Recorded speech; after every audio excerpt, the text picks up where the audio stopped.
E aí, você quer aprender mais sobre o mercado de capitais? Vamos falar hoje sobre esse assunto e vamos abranger também outros tópicos para você, ó. Agroindústria, barter, CPR, mercado de capitais do agro, estrutura de Fiagro, enfim, se você é fã do mercado de capitais, quer entender mais como funciona, esse episódio é para você.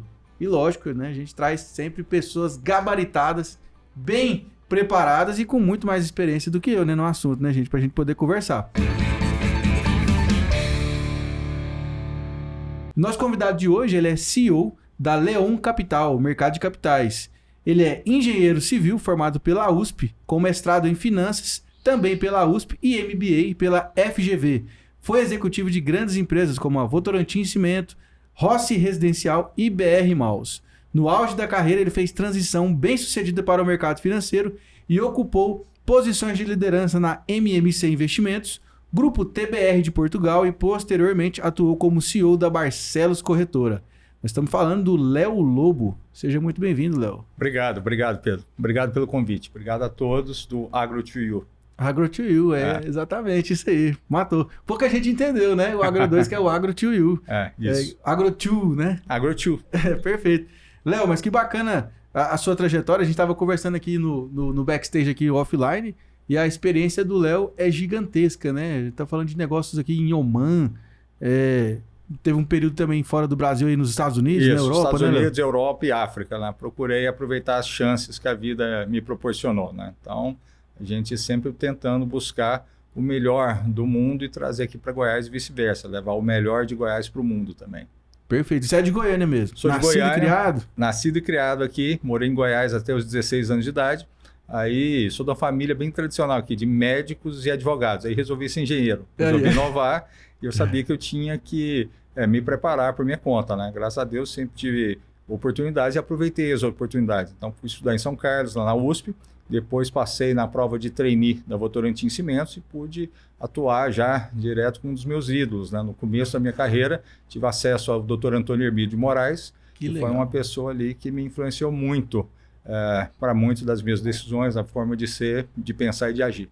Entendi. E aí, hoje, qual que é a sua atuação junto à FIEG, que é a Federação da Indústria, né, aqui do estado de Goiás? Isso. Então, o Sandro, ele sempre é um cara muito visionário, assim, né? E ele estava antevendo essa questão do dinheiro, que ia faltar as fontes principais de financiamento, né? Então, o FCO tende a acabar, esse dinheiro do BNDES também está um pouco mais restrito e mesmo os bancos, eles estão tendo dificuldades de financiar o produtor rural, né?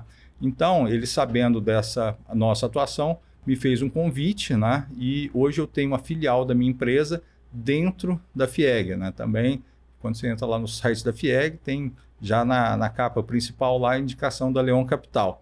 Então, seria uma alternativa para capital, né? Que é um dinheiro que não é de governo, não é de banco, é uma terceira via, um dinheiro do investidor, né?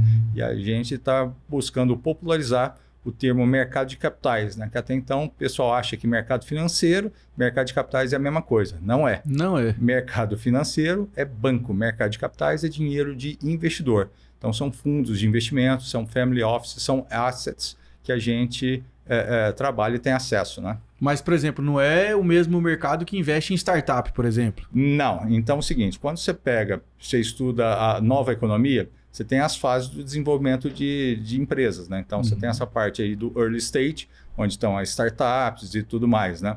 Quando a startup ela consegue já monetizar o seu produto, consegue já ter um certo nível de escala, vem o pessoal do seed money, do smart money, e aí a empresa cresce. Você está no segundo estágio da formação lá de empresas, né?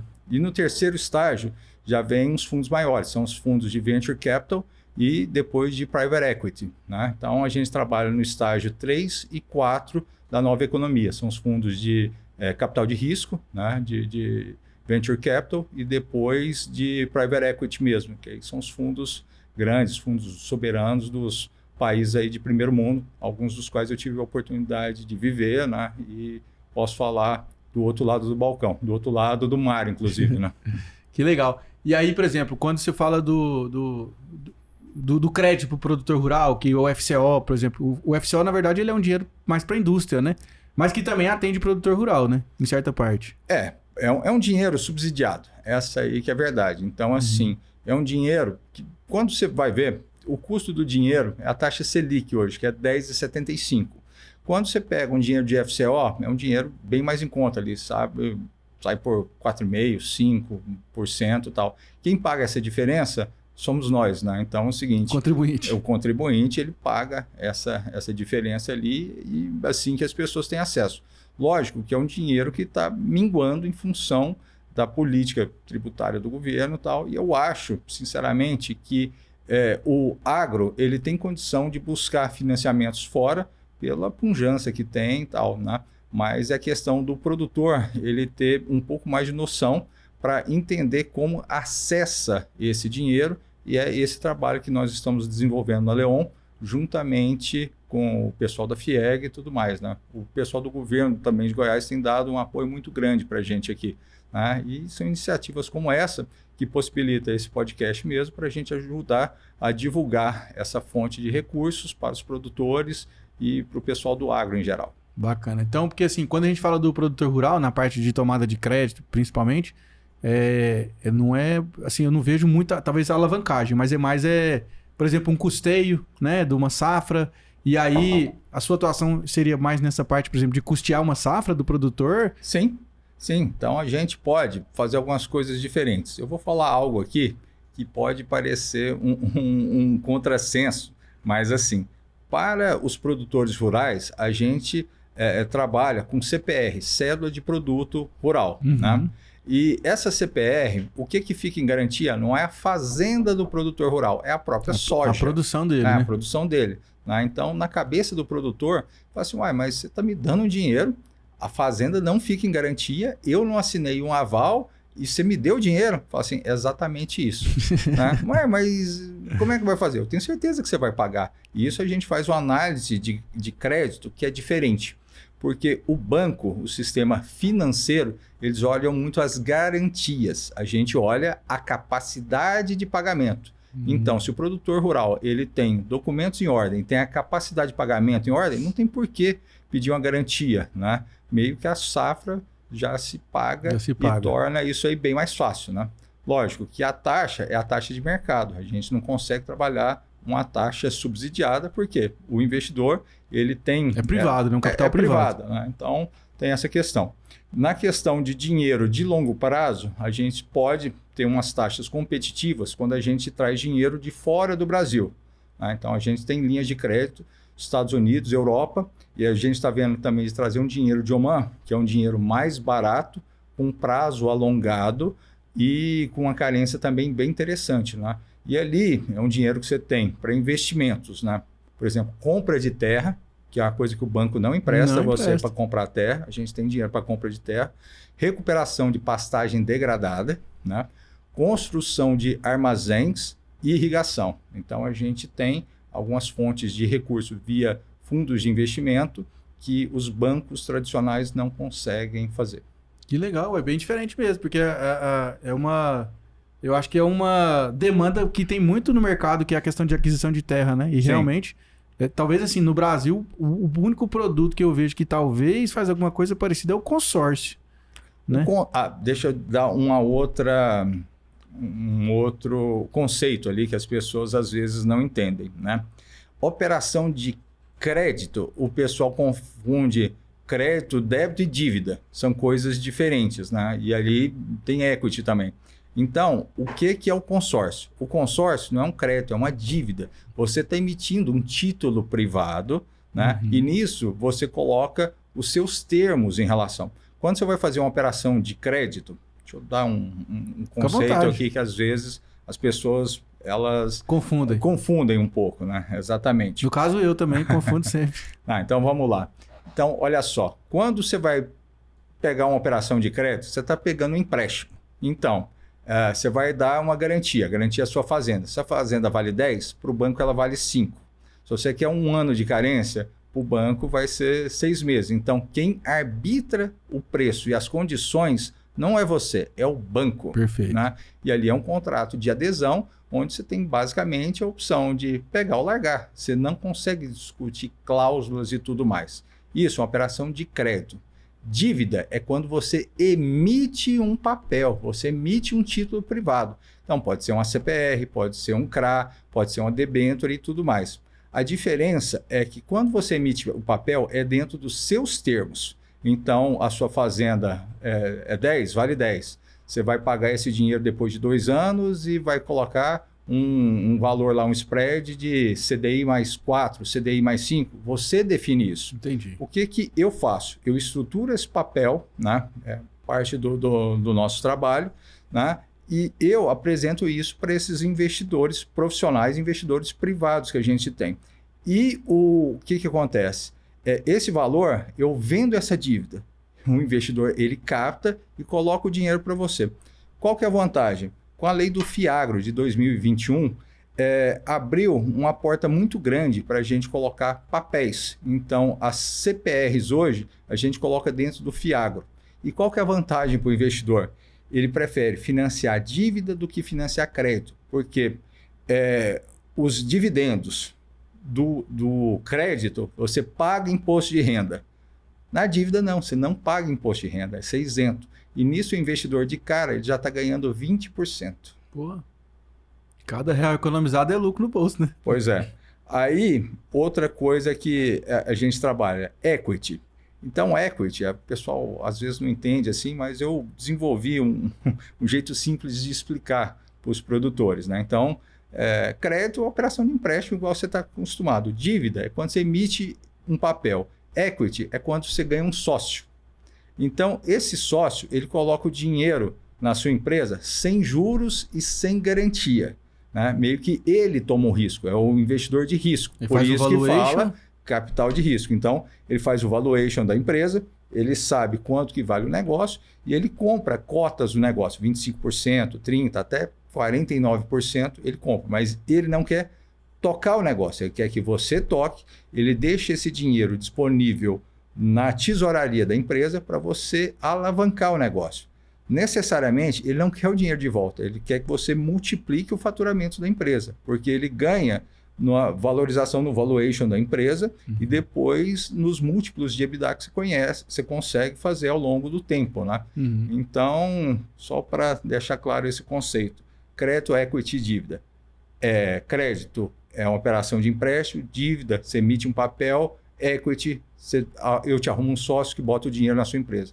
A conta e risco dele, por isso que é um dinheiro que entra na sua empresa sem juros e sem garantia. Se o negócio der errado, o que acontece? O investidor assume o prejuízo, devolve as cotas e vai embora, né? E faz parte do negócio. Faz parte do negócio, né? Então, assim como os investidores lá de startups, eles têm que investir em 20, 30 negócios para 1 ou 2 dar certo, no mercado de capital de risco, de venture capital, de cada 10 negócios, 5 dão errados de cara. 2 ou 3 pagam a conta dos 10 e 1 ou 2, esses aí se tornam negócios grandes e podem vir a abrir capital em bolsa e tudo mais, né? Então, não precisa ficar com dó do dinheiro do investidor, não. Desde que tenha as resoluções lá de compliance, de auditoria, né? É um dinheiro que você pode ter acesso ali e você tem que arriscar. Essa aí que é a verdade, né? Então, o investidor desses, principalmente países desenvolvidos, eles buscam uma coisa que a gente às vezes não dá valor aqui no Brasil, que nesses lugares a economia está muito consolidada, né? Então eles têm segurança, coisa que a gente não tem. O que a gente tem para oferecer? Risco. E os caras eles buscam risco aqui no Brasil para poder alavancar os negócios mais do que eles têm.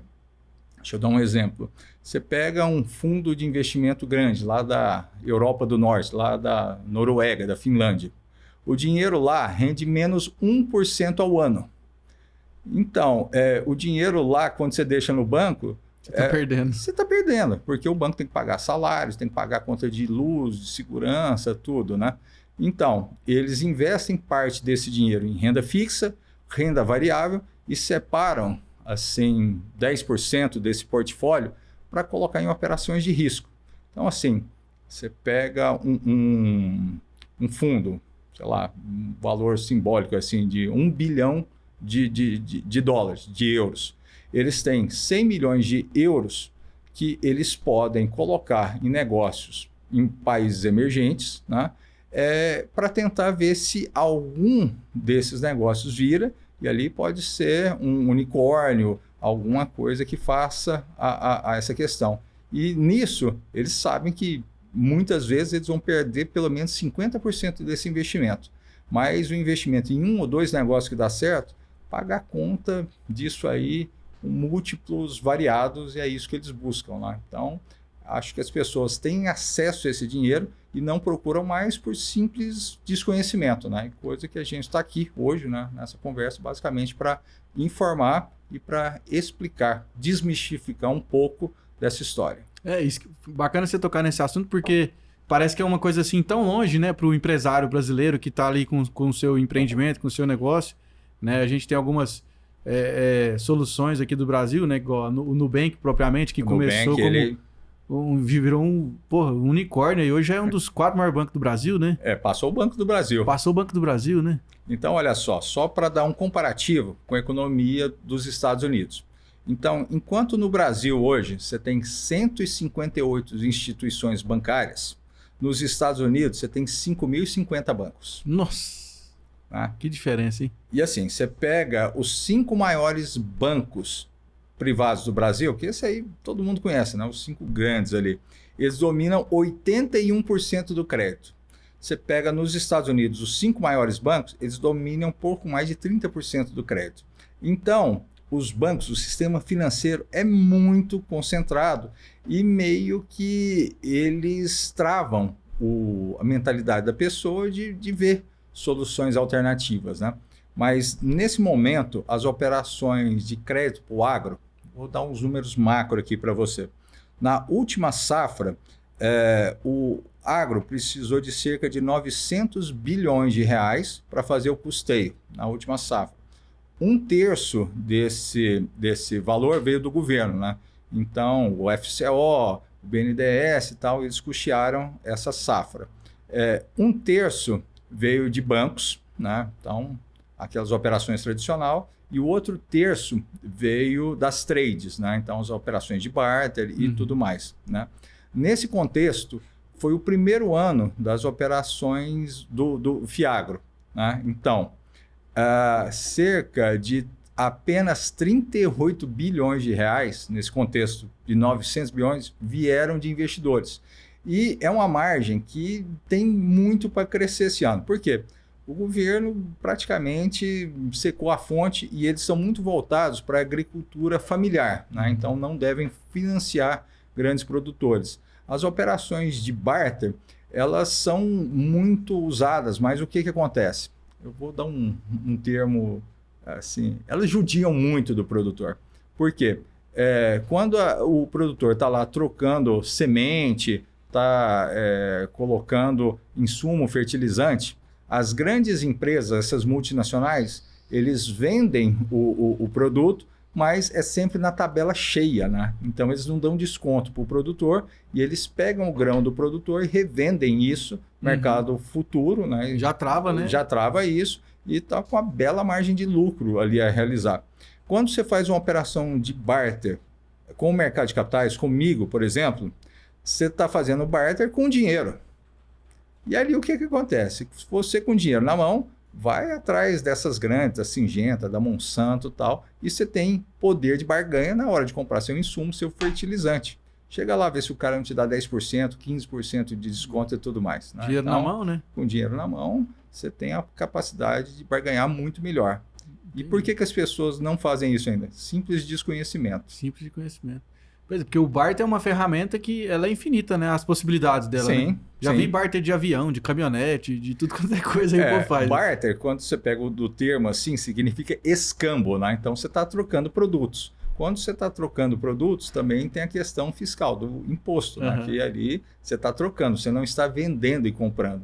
Então isso tem um viés bem interessante, né? Porque fica mais barato esse imposto? Não tem um imposto? Qual que é a diferença tributária aí? Isso aí você tem que ver caso a caso, né? Mas assim, não é para ter, mas o governo também ele fica bem atento a essa questão, né? Alguns anos atrás eles estavam querendo tributar os fundos de investimento imobiliário, né?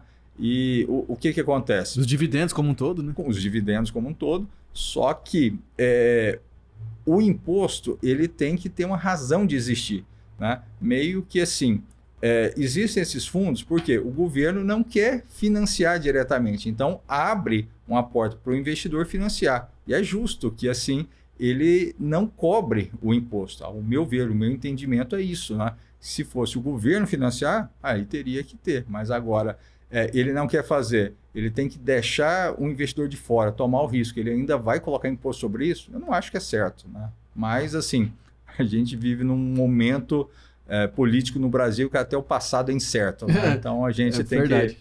que tomar cuidado isso, né? ali. Recentemente, né, com aquela ação tributária aí das empresas aí, que o STF entendeu que não, que tinha que cobrar imposto, não sei se você viu. Aí cobra o imposto retroativo lá de uma trás, decisão né? judicial que já estava... Então assim, não é que de agora em diante, é desde o começo, e isso ali tem várias empresas que não colocam essa despesa no balanço provisionada, né? Isso aí você pode quebrar uma empresa, várias basicamente numa canetada. Então essa aí é parte do risco Brasil, né? Então por isso que o Brasil é um ensaio ali para várias economias do mundo, né? Então... Perfeito. Ô Léo, e como é que você é engenheiro civil, né? Sim. De formação pela USP. E como é que foi essa transição sua de carreira? Porque você era para estar construindo prédio, mas você está nesse mercado de capital aí, Oman, Estados Unidos, Europa. Deixa eu te falar como é que foi. Eu tive muita sorte, né? Então, assim, ao longo da minha carreira, eu comecei pequeno, mas comecei num lugar bacana, né? Então, a Votorantim foi uma escola para mim. Lá, eu já fazia a parte de análise de novas centrais, né? Então, por exemplo, você tem uma obra muito grande, de uma hidrelétrica, em vez de você vender o cimento e o concreto para lá, você abre uma filial da empresa lá dentro. Então, já fazia as análises de risco, de viabilidade disso aí. Quando eu mudei para a Rossi Residencial, eu fui da compra de terrenos, né, novos negócios. E assim, cada terreno que a gente comprava, tinha que ver a viabilidade de você comprar, se pagava em dinheiro, se você fazia uma permuta, tudo mais. Isso foi me dando um skill ali, já que eu comecei a olhar com outros olhos a questão do mercado, né? Deixa eu dar um exemplo. Quando você vai estudar a viabilidade de um negócio, a parte de engenharia, ainda mais a parte imobiliária, você tem uma planilha de viabilidade, que elas são famosas aí, depois até surgiu um programa bem conhecido, o Viabil, que faz isso aí com maestria, né? Mas o que acontece? Quando você olhava engenharia como um todo, era uma célula, custo de obra, e se resumia a isso. E toda a inteligência do negócio estava ali, de captar o dinheiro, de vender o dinheiro no tempo. Operar o capital do banco. Operar o capital do banco, a parte de vendas. Então, eu via que a engenharia por si só, você estava muito restrita a custo de obra. E nisso, você nunca ia conseguir meio que... Deixa eu dar um exemplo aqui. Escalar o faturamento. Porque no Brasil, engenharia é fazer com R$1 que custa 2. Né? E nesse momento que eu trabalhei lá na Rossi, eu vi que era muito melhor você fazer o capital render, porque R$1 vira 2, vira 3, vira 5, você consegue ver isso. E ali você tinha uma participação do todo, né? Quando eu era engenheiro de obra, no máximo a gente tinha um bônus ali em relação ao salário. Então isso aí foi uma coisa que foi me atraindo. E por último, a minha última atuação no mercado de engenharia, eu trabalhei na BR Malls, né? Que aí já é ligado ao grupo GP, que lá tem uma mentalidade, todo mundo pensa... São os shoppings, né? Shoppings e tal, que, ser bem sincero, é o produto imobiliário mais legal que eu acho. É uma máquina de ganhar dinheiro, né? Que o shopping você tem 4 receitas. Você tem receita dos aluguéis, você tem receita do estacionamento, você cresce com fundo de mall e mídia e tem também a receita lá do fundo de promoção e vai. Então é uma questão assim fantástica, né? Dinheiro. Então, nessa época foi quando eu me tornei gestor, né? E eu participei de um projeto lá em São Paulo, que é um filho, né? O Shopping Moca, que foi o maior shopping, acho que do Brasil, construído em 2009. Eu tinha um CAPEX na minha mão, na época, de 350 milhões de reais, né? E respondia por tudo. Era aquela história do grupo GP mesmo, você era dono do negócio. Isso aí me abriu a cabeça com uma série de coisas. Nesse momento, eu pensei assim, olha, vou trocar, mas eu quero fazer um MBA fora, tudo mais, né? Cheguei a estudar, fiz a prova do MBA. E nesse momento eu recebi um convite, né? O Headhunter me ligou, uma das vezes ali que eles ligam e meio que mudam a vida da gente. Do nada, né? E eu recebi um convite para trabalhar com um investidor português, né? O Antônio Marques Varela, que é o maior proprietário de imóveis lá de Portugal. E ele vendeu uma empresa lá e queria colocar dinheiro em capital de risco aqui no Brasil. Né? E aí um dos jeitos dele trazer esse dinheiro foi através de um fundo imobiliário. Isso aí em 2010, né? E foi quando eu participei, né, da estruturação do Europar, EUR11. E o Varela trouxe um dinheiro significativo, montou aqui e foi. Então eu entrei tardiamente no mercado financeiro, né, no mercado de capitais, mas eu já consegui uma posição boa, né? Então meio que eu comecei, depois eu tive oportunidade de ver negócios para o Varela nos Estados Unidos e na Europa, né? E por minha conta, acabei indo para a África, conheci o meu sócio lá, que ele é filho do governador de Dakar, no Senegal, foi embaixador quase que na Europa toda, né? E assim, o Mansur, ele me abriu a cabeça para esse mundo de commodities, né? Que tem outros mercados que são tão atraentes ou mais atraentes que Europa e Estados Unidos, né? Então, o irmão do Mansur, o Alioune, ele é banqueiro lá na Nigéria e ele era private banker da família real de Oman, né? E foi através desse contato que eu conheci Oman, como eu estava te falando ali nos bastidores, né? A Suíça do mundo árabe. Se você nunca ouviu falar nada sobre Oman, acho que vale a pena. Você vai lá no Google e vê quanto vale a moeda deles. Então, o real omanês está valendo R$13. Você junta $1, €1 e ainda tem que ter uma diferença para comprar a moeda deles, né? Então, é uma moeda muito forte, uma monarquia absolutista, uma das últimas que está ali no mundo árabe. Monarquia, né? Real mesmo. Monarquia real. Você tem um sultão lá, você tem a família real, que está no poder coisa de 250 anos. E a gente teve a felicidade, né, de representar os interesses de um dos membros da Corte Real de Oman aqui no Brasil por 7 anos. E recentemente eu tive lá, coisa de um mês atrás, deu certo uma sociedade. Então, montamos uma empresa, uma trade que está funcionando lá na Zona Franca de Salalah, né? E basicamente para fazer trade de commodities, né? Então, muito ligado ao agro, porque a gente exporta soja, milho, frango, né? Importa combustível e fertilizantes, e a gente vislumbra num futuro próximo a gente ter um terceiro commodity que é muito interessante, né? Importar dinheiro. A gente está vendo de montar um fundo aqui no Brasil para receber esse dinheiro de Oman, né? E poder distribuir nas nossas operações aqui também, né? Então, essa parte de funding que a gente faz. E são coisas que são correlatas, né? Então, a gente teve acesso a esse mercado, o mercado lá da Arábia e do GCC, você tem acesso a 250 milhões de pessoas, que é um ticket médio altíssimo, mais alto que da Europa e dos Estados Unidos. E no mercado do Oeste da África, você tem acesso a um mercado de 750 milhões de pessoas, né? É muita gente, mas é o pessoal ali que eles estão no primeiro estágio da pirâmide de Maslow, né? Então, eles estão buscando se alimentar melhor e tudo mais, né? Enquanto na Europa, você tem um consumo de carne, que acho que é perto de 40 quilos de carne por habitante. Aqui no Brasil, acho que é 30 quilos por habitante. Lá na África... Por ano, né? Por ano. Você pega lá na África, 2. Né? Então, você pega de 2 para a pessoa passar para 4, 5, 8, 10 quilos crescer ainda, numa né? base de 750 milhões de pessoas, é expressivo, né? E as regulamentações não são tão fortes quanto nos Estados Unidos, na Europa, né? Então, a África também é um mercado bem interessante para commodities agrícolas num curto prazo. A África, ela meio que ainda está, acho que comparando com o resto do mundo, meio que nos anos 70 ainda, né? Assim, tem muita oportunidade lá, né? E é uma terra também fértil, que tem um clima bom também, bem propício à agricultura. Bem parecido com o Brasil, inclusive. Bem parecido com o Brasil, com o né? nosso cerrado. Nós estamos aqui no mesmo trópico, né? Isso. E tem muito para crescer a África ainda, né?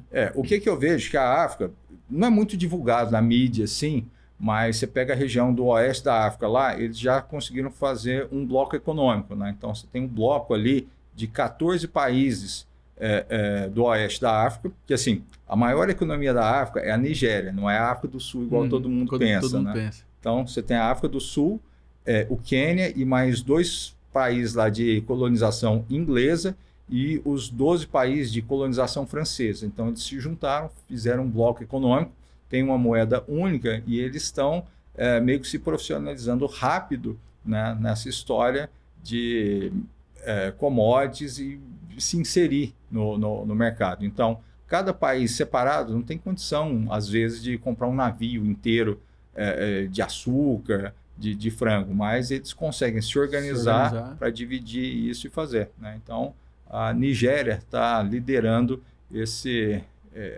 movimento ali da África, que eu considero que eles estão na crescente. Então, você pega a África, depois de muito bater cabeça ali, eles estão na crescente e acho que tá indo bem, né? Então, acho que o problema lá são as questões tribais mesmo, né? Que acaba limitando um pouco o crescimento, né? Justamente. Então, culturalmente, o africano ele é muito empoderado, diferente do que o pessoal acha assim. O africano ele tem certeza que ele é a raça dominadora ali, tudo, por questões históricas. Mas eu acho que arrefeceu um pouco os ânimos nos últimos anos, eles estão mais colaborativos, né? Então, eles entenderam que tinham que se juntar para ter alguma relevância no mundo e conseguir melhores condições, né? Inclusive de comprar comida, né? Commodities ali, que é algo que está sendo... Eu vejo esse movimento porque eu sempre visito lá, né? Então é diferente você ouvir as notícias, e nesse momento aí que as notícias estão meio tendenciosas, né?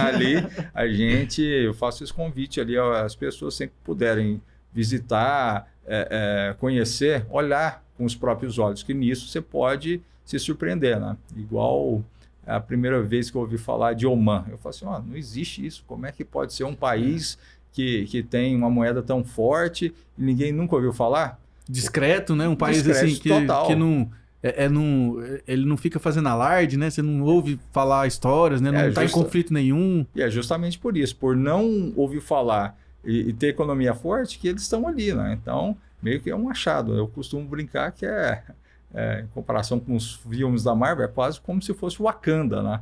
Wakanda. Porque lá foi tutelado pela Inglaterra nos anos 70 e o país cresceu absurdamente rápido. Eles, inclusive, queimaram algumas etapas do desenvolvimento. Por exemplo, em Oman, nunca existiu telefonia fixa, já lá nasceu na telefonia celular. A maioria dos palácios lá foi construído na década de 90 pela Inglaterra e Alemanha, né? E a Inglaterra teve uma participação decisiva, né? Porque eles foram tutores de Oman nesse desenvolvimento, né? Então, é um país bem legal, que vale a pena prestar atenção. Diferente do que o pessoal pensa, lá é muito moderno, muito rico e chama atenção, né? Então, meio que pelas minhas andanças do mundo, eu trago essa novidade aí para vocês. Não acreditem em mim, mas pesquisem, vão atrás, vão saber. E, Léo, quando a gente pensa Oriente Médio, né? Assim, aí vem na cabeça lá Dubai, por exemplo. Então, Dubai é neném perto de Oman ainda, assim? É diferente. Como é que eu posso dizer assim? Dubai é tipo Las Vegas ou a Disneylândia, que até a árvore é fake. Então tudo meio que lindo por fora, é maravilhoso ali, mas quando você vai ver Dubai de perto, eu tive a oportunidade bom, já fui lá N vezes, né? E ali o que acontece? Dubai não tem sistema de esgoto, o Waze lá não funciona direito, que a cidade cresceu sem um plano diretor. Então, quando você vai lá 2, 3 dias é uma coisa. Quando você fica uma temporada maior, você começa a ver algumas coisas da casca, né? Que lá tem muito essa questão. É um lugar lindo para você ver, mas para você morar assim não é tão legal. Já em Oman, quando você olha, os prédios são bonitos assim por fora, mas por dentro é tudo de ouro, né? Recentemente, eu tive lá, convido o pessoal a procurar sobre o Al Bustan Palace, que é o hotel mais chique lá de Muscat, foi onde que a Lady Di passou a lua de mel, tudo mais, né?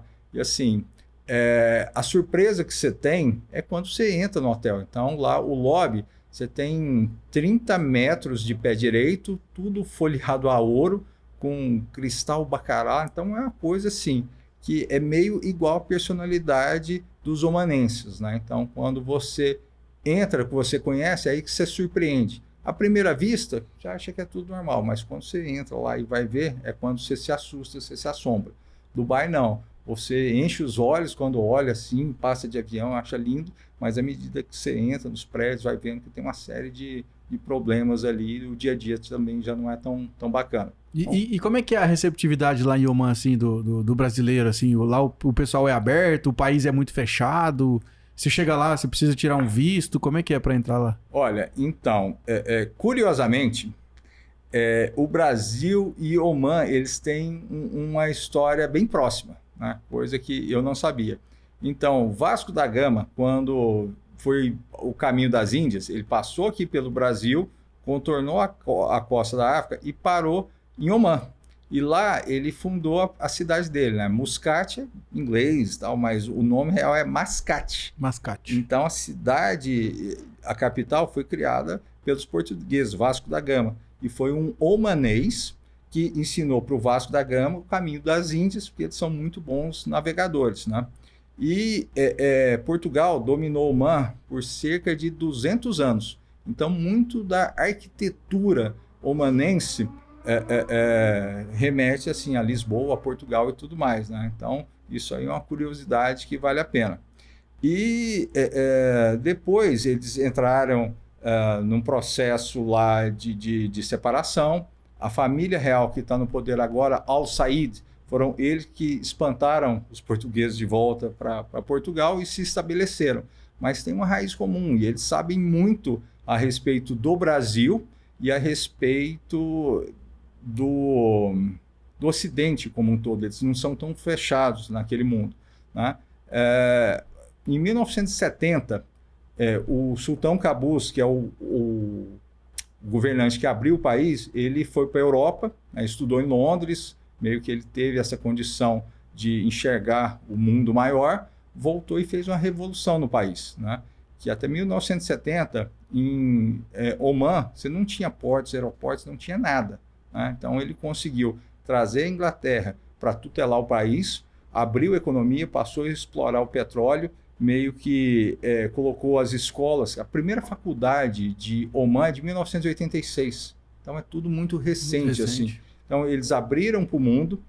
Hoje 98% da população de Oman fala inglês, né? Então, e eles têm esse viés. Eu fiquei sabendo de Oman em 2015, quando a Vale fez um investimento de 2 bilhões de reais, de dólares, desculpa, em Duqm, que eles construíram uma operação da Vale lá, né? E aí o príncipe Fateh, ele veio ao Brasil como retribuição, né? E eu participei, né? Ali foi quando eu comecei a prestar atenção sobre o Oman, e a partir desse momento eu falei assim, olha, isso aqui vale a pena a gente investir um tempo e tudo mais, né? Logo eu conheci o meu sócio, né? O Said Amer Al-Mashani, que é da Corte Real de Oman, e foi uma pessoa que foi me abrindo aos poucos a cabeça, né? Eu tive algumas experiências que eu levei empresas brasileiras para fazer obra lá, né? Uma empresa muito grande, muito conhecida aqui, e outra menor, né? E sempre a gente mantendo esse contato e vendo. Então, o que eu vejo dos omanenses?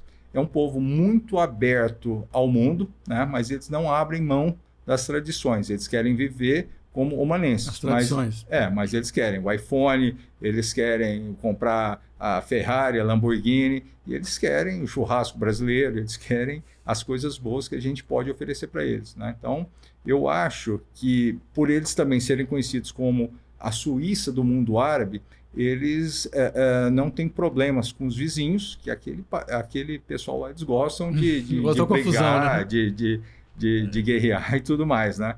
Então, eles deixam o dinheiro em Oman e resolvem as suas questões, depois voltam, buscam o dinheiro e seguem adiante. Então, isso é uma questão que é super importante, porque num mundo onde todo mundo é muito combativo, lá é uma zona de estabilidade, de governabilidade, que você pode simplesmente fazer negócio lá de forma tranquila. Eu sou suspeito para falar, porque estou lá, recomendo. Dá para ver que você está apaixonado pelo Oman. É muito bom. Sabe por quê? Quando você chega lá, é um clima de já ganhou, cara, que você não acredita. Então você tem um bem-estar social, as famílias lá têm 8 filhos, 10 filhos, todo mundo tem uma vida tranquila e é muito diferente do que você vê aqui no Brasil, na América do Sul, que está todo mundo meio que perdendo as referências ali e a situação política e econômica não está tão boa. Então, você volta de lá, você vê que assim, tem jeito, tem algumas coisas para ver. Mas só comparativamente, o que eu falo? No deserto, eles são todos ricos. E eles falam assim, Leonardo, mas no Brasil, cara, vocês têm tudo lá, como é que vocês não prosperam, não vão para frente? Por quê? Aqui, a gente tem que comprar tudo. Graças a Deus, Alá, né, proporcionou o petróleo para a gente tem as coisas aqui que dá para fazer. Mas lá no Brasil, você está chupando uma laranja, cospe do lado, uma semente nasce uma laranjeira. Como é que vocês não pegam e fazem isso? Então, a gente às vezes toma algumas visões ali que é um wake-up call. Mas você acorda ali para alguns pontos que você tende a melhorar, né? Que assim, no Brasil tem muita coisa para melhorar, mas eu acho que dá certo. Então, eu acho que assim, dá para a gente trazer o melhor do mundo para cá e vice-versa, né? E eu estou disposto a fazer essa ponte aqui, né? Perfeito, bacana demais. Léo, e aí a sua empresa lá, que você tem a importação e exportação dos commodities, aqui no Brasil você vai fazer a originação de grão e de gado e de dinheiro e vai levar para lá e vai trazer produtos... Fertilizantes e combustível. Entendi. Então, basicamente isso. E você vai comprar direto do produtor ou da trade, por exemplo? Olha, a gente está vendo agora uma primeira... a empresa tem um mês, tá? Então, assim, a gente fechou hoje um contrato de consignação com uma grande empresa de milho aqui de Goiás e a gente está vendo de mandar um açúcar para lá. Então, essa questão do açúcar, a gente está comprando direto da usina cortiça, mas num futuro próximo, a gente espera financiar os produtores, pegar as CPRs físicas travadas já e exportar pela essa estrutura que a gente está vendo, né? Mas no início a gente tem que operar com a estrutura que já existe. Mas a gente tem essa, não vou dizer nenhuma vontade, esse plano, né? Que um desejo sem data não é nada, né? Então a gente tem esse plano, já que para o ano que vem a gente conseguir estruturar o nosso fundo e começar a financiar os produtores rurais aqui em Goiás, no Centro-Norte ali, para poder ter os commodities rurais e poder fazer essa exportação direto. Entendi. Poxa, Léo, muito obrigado aí pelo seu Obrigado. tempo. Fantástica a sua história. Eu acho que deu pra gente esclarecer muitas dúvidas aqui, né, do nosso público. Espero que o pessoal tenha gostado e entendido bastante. Eu acho que foi muito válido. Obrigado pelo seu tempo. Obrigado, Pedro. Eu que agradeço o convite e faço o convite, né, para você nos visitar lá na FIEG, e a gente tem o escritório da Leon aqui também no setor marista, né? Então, e quem estiver passando lá por Oman, lá em Salalá, nosso escritório é na Zona Franca. Aí, perfeito. É isso aí. Obrigado você que acompanhou o nosso episódio. Gostou? Comenta, compartilha, esparrama e inscreve no canal aqui para você pagar nós, beleza? É o único jeito que você paga a gente inscrevendo aqui no canal e compartilhando esse episódio. E não esquece que lá no nosso portal também a gente está diariamente compartilhando notícias do agronegócio de maneira geral, tudo que acontece no mundo do agro, você vai ver lá no www.agro2.com.br e também seguir os nossos perfis nas redes sociais, Instagram, TikTok, @portal Agro2. Fechou? Obrigado por você ter ficado aqui. Tamo junto e já vai pro próximo episódio aqui que tem mais de 200 aqui na galeria. Tamo junto, um abraço, até mais. Esparrama a notícia. Esparrama.